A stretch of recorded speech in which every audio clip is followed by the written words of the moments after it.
राधे राधे, प्रणाम, नमस्कार, नमस्ते। मनी मिश्रा ब्लॉग्स में आप सबका हार्दिक स्वागत है। मैं हूँ मनी और आज दिन है मंगलवार और ये है संध्या दीपक जो मेरे किचन में जल रहा है।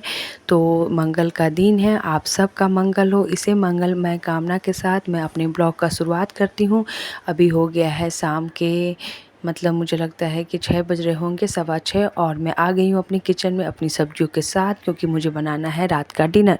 तो रात के डिनर में आज बनेगी आलू पालक की सब्ज़ी और बैगन टमाटर की सब्ज़ी। 2 सब्जियाँ मैं बनाऊँगी और इसके साथ बनेगी रोटी। और मैं अपने काम के लिए आई हूँ, बच्चे अपने काम में लगे हुए हैं। बच्चों का भी ओलंपियाड एग्ज़ाम चल रहा है, तो बच्चे थोड़ा मेहनत कर रहे हैं। उन्हें आशीर्वाद दीजिए कि वो अच्छा करें। और कल इनकी पढ़ाई थोड़ी मेहनत देख के इनके पिताजी बड़े खुश हुए और कह रहे थे मुझे कि देखो बच्चे तो अच्छे से पढ़ाई कर रहे हैं आजकल। तो मैंने उनको बताया कि जनाब अभी ओलंपियाड के एग्ज़ाम चल रहे हैं, 1-2 दिन ना पढ़ेंगे तो फिर क्या होगा रिजल्ट इनका। और हमारी माता जी सुंदरकांड का पाठ कर रही है, तो सभी अपने अपने काम में लगे हुए हैं, तो मैं भी लग जाती हूँ अपने काम पे। तो मेरा काम है अभी पालक के पत्तों को बनाना, सब्जियों को काटना।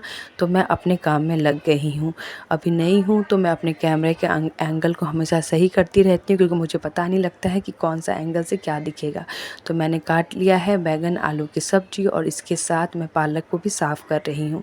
मेरी गली में हर तरह की सब्ज़ी, हर तरह के फल, श्रृंगार का सारा सामान, चप्पल, जूते, साड़ी, सब के बेचने वाले भैया लोग आते हैं। तो मैंने आज बहुत ही फ्रेश पालक को देख के भैया से पालक लिया है।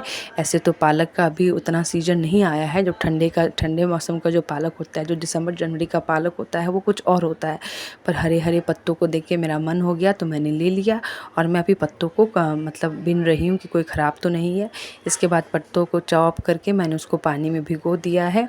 और पानी में भिगोने के बाद ये देखो हमारी बन गई है एक तरफ बैगन आलू की सब्ज़ी और ये पालक की सब्ज़ी।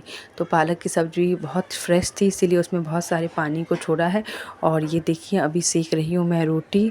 और जैसे ही मेरा कैमरा ऑन हो रहा है तो रोटी फूलने का नाम नहीं ले रही है, क्योंकि रोटी को लगता है कि यदि मैं अभी फूल जाऊंगी तो मनी फूल जाएगी, तो मुझे फुलाना नहीं चाहती है, तो इसलिए वो फूल नहीं रही है। और ये देखिए हिमाचल के शिमला का पहाड़, ये पहाड़ से तो मैं क्या कहूँ, ये जन्म जन्म का साथ है हमारा तुम्हारा। ऐसा लगता है जैसे मैंने 56 भोग खाना बनाया हो। ये देखिए ये पहाड़ का ढेर और बढ़ गया है।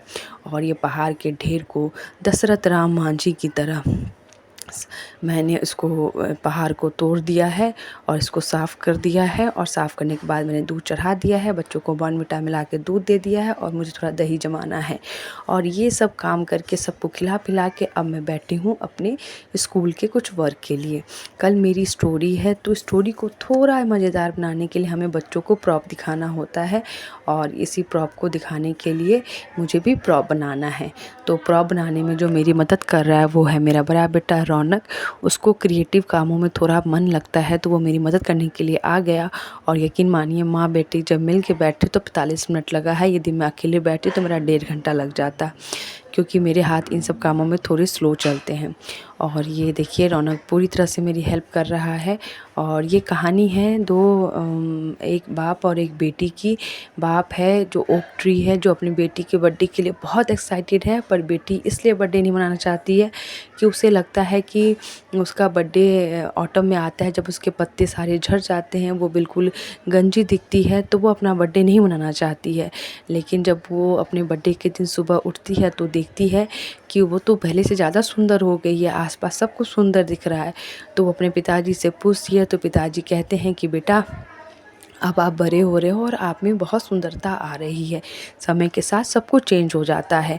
तो यही है, हमें समय पर थोड़ा विश्वास करना होता है कि समय के साथ हर एक चीज़ खूबसूरत हो जाती है और अच्छा हो जाता है। एक समय ही है जो हमें ये सिखाता है कि जीवन में कभी भी निराश नहीं होना चाहिए। बहुत अच्छा समय है तो वो भी बीत जाएगा, बहुत ख़राब समय है तो वो भी बीत जाएगा।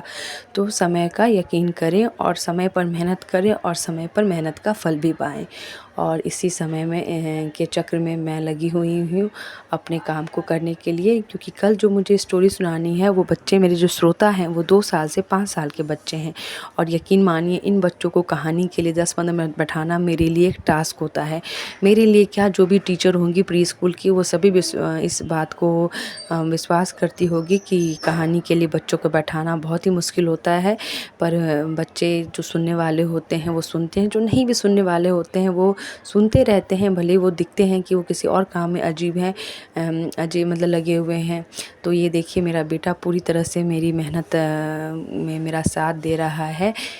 और ये मुझे लगता है कि रौनक को ये समझ भी है, मैं कभी भी परेशान होती है बहुत कामों में तो वो हमेशा मेरी हेल्प करता है। हर्षित भी करता है, पर हर्षित को थोड़ा कहना पड़ता है, रौनक बिना कहे आ जाता है। तो मेरा और रौनक का रिश्ता और हर्षित का रिश्ता कुछ इस तरह का है। तो हम दोनों क्राफ्ट बनाते हुए और क्राफ्ट बनाने के बाद जब भी कहानी का चर्चा होता है तो मुझे अपनी दादी याद आती है। एक दिन मैं दादी के पास सोई हुई थी और कहा था, दादी एक कहानी सुनाओ। तो दादी ने मुझे एक सौतेली माँ की कहानी सुनाई थी जो अपनी सौतेली बेटी को बहुत दुख देती है। तो दादी के कहे हुए एक एक शब्द मुझे याद है, इसीलिए लोग बड़े कहते हैं कि अपने बच्चों को कहानी सुनाओ। कहानी सुनाने से क्या होता है, उनका शब्दकोश, उनकी वोकैबुलरी बहुत डेवलप होती है, उनका कंसंट्रेशन बहुत डेवलप होता है, उनकी इमेजिनेशन बहुत बढ़ती है और वो एक थोड़ी देर के लिए खुद को भूलकर उस कहानी की दुनिया में जाने चले जाते हैं।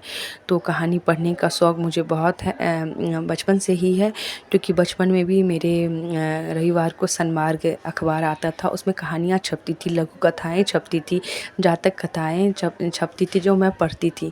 और मुझे कहानी कहने का, सुनाने का भी बहुत शौक़ है। तो ये देखिए माँ और बेटे की 45 मिनट की मेहनत के बाद ये हमारा प्रॉप बन के रेडी है। एक है ऑटम के बाप बेटी और एक है समर के बाप बेटी, मतलब समर मौसम के, मतलब गर्मी मौसम के, और एक पतझड़ के मौसम के बाप बेटी। और ये देखिए फलारा जो मैंने फैलाया हुआ है घर में, और इसको साफ़ करने के बाद अपने प्रॉप को सही से रखने के बाद मैं दही जमा रही हूँ सुबह के लिए। तो दही से अपना मुँह मीठा कीजिए और बहुत बहुत धन्यवाद इतना प्यार और स्नेह देने के लिए। Thank you so much. Please like, share and subscribe. मुझे लगता है मेरी कहानी से भी कुछ ना कुछ आपको अच्छा ही लगा होगा। Thank you.